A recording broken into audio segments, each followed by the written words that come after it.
How did the most entertaining sport in the world become boring?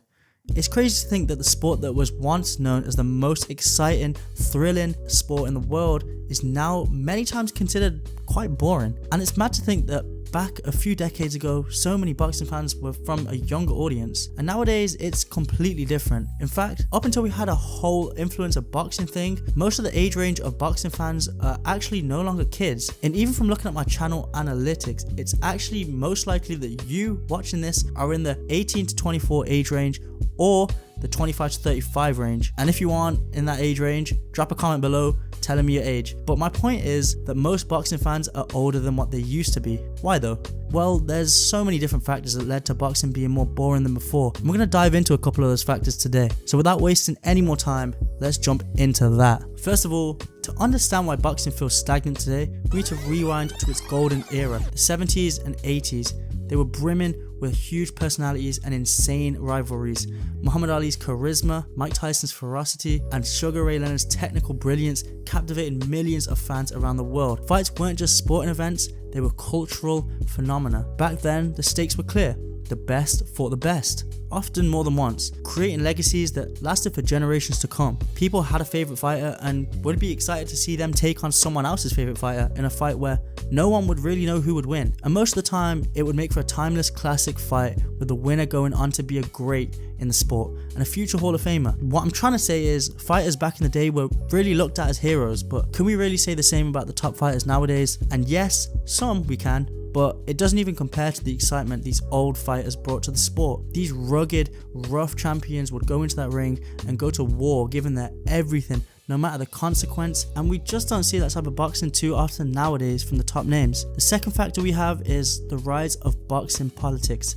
So as the sport grew, so did the politics. Boxing became a business first and a competition second. Promoters, sanctioning bodies, and broadcasters began prioritizing profit over legacy. Instead of delivering dream matchups, we got endless negotiations, cherry-picked opponents, and mismatches designed to pad records. Like I said back in the day, the best would simply fight the best, but I'm sure we all know now that just doesn't happen too often, and when it does, it's usually way past their prime. Like, how many years did we have to wait for Spence versus Crawford or Floyd Mayweather versus Manny Pacquiao?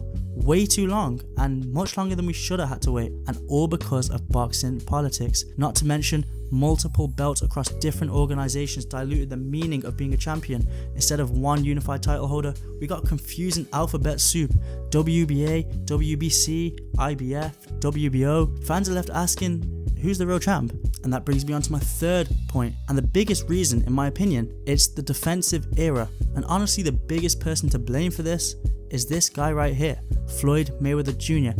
And I made a video on him talking about how he changed the entire sport of boxing, and he did. Ever since Floyd Mayweather Jr. came around in his Money May era, it kind of ruined the sport of boxing from an entertainment point of view. Don't get me wrong, as a boxer, it's amazing, but as the fans, we kind of suffer for it. He essentially adopted a hit and don't get hit mentality. Taking the least amount of damage as possible is the main focus when he fights. Swimming without getting wet, you could say. And yes, to a boxer myself and someone who loves the sweet science, I can't get enough of watching Floyd. But to the general public, he was hated for his style, constantly called boring or a runner since he would fight completely risk-free, and is why he never lost. However, since Mayweather, so many young fighters have taken on this style and mentality, like Shakur Stevenson, Devin Haney, and others, and we'd be lying if we said you were on the edge of your seat watching these fights. It became the era of safety first boxing. Fighters like Floyd Mayweather perfected the art of defense. While his skill is undeniable, his fights often lack the fireworks that casual fans crave. As Money Mayweather's career showed, it's more lucrative to avoid damage and stay undefeated than to take risks and deliver exciting knockouts. He also put such an emphasis on being undefeated, and is why so many fighters are scared to make the big fights happen. This trend created a ripple effect, with younger fighters adopting similar styles to protect their records and maximize their earnings. The result of this, fewer memorable wars inside the ring. Now on to my fourth point, competition from other sports, more specifically the UFC. While boxing stagnated, other sports and entertainment options exploded. The UFC emerged, and it's actually quite a recent thing, and it emerged as a powerhouse, offering fast-paced action, clear champions with not multiple belts, only one belt per weight division, and stacked fight cards. You would have multiple main event event-worthy fights on one card, and the younger audiences gravitated toward the immediacy and accessibility of MMA, leaving boxing to feel kind of outdated as a comparison. And it's fair to say the UFC is definitely more popular amongst the younger generation, and that's because they're simply doing it right. And don't get me wrong, I'm a boxing fan, but if I was a casual, I would probably lean more towards the UFC because, let's face it, their fights and cards and events are just more entertaining. These are fights where the best really do fight the best, and something that we used to see from boxing but something we no longer see. Not to mention the rise of things like gaming sports, streaming services and social media gave people more ways to spend their time, and boxing wasn't only competing with other sports at this point, it was competing with everything. However, boxing is starting to look up again thanks to things like influencer boxing. As soon as KSI started this, it brought in a whole new fan base of younger people, and to me, I think influencer boxing is great for the sport of boxing. It's bringing new eyes to the sport, and I think it's amazing. And yep, although very controversial and it's not really boxing, it's still great for the sport and allows younger people to be introduced into the sweet science. And the sport of boxing is starting to look up in general with the rise of Saudi Arabia Riyadh season, where big fights are actually getting made and boxing is starting to look up. I've made 2 videos on Saudi Arabia and Turki Al Sheikh, one of his most recent card that he's announced, and this card is stacked and it's definitely looking like boxing is going in the right direction. And I also made a whole video on Turki Al Sheikh and his impact on the sport of boxing, and the video basically said it's a positive one. I would go watch that video for a more in-depth explanation, but my point is that Saudi is starting to make these big fights happen because they have money. They're fixing the whole negotiation problem and are basically putting up enough money so that these fights just happen. He's trying to make these big names fight these big names and also make these events more entertaining, which I think he's done a great job of, and if he continues to do this, it could definitely be a positive for the sport of boxing. But what do you guys think? What made boxing so boring? Let me know in the comment section below. If you enjoyed this video and want to see more, make sure you hit that subscribe button and turn on post notifications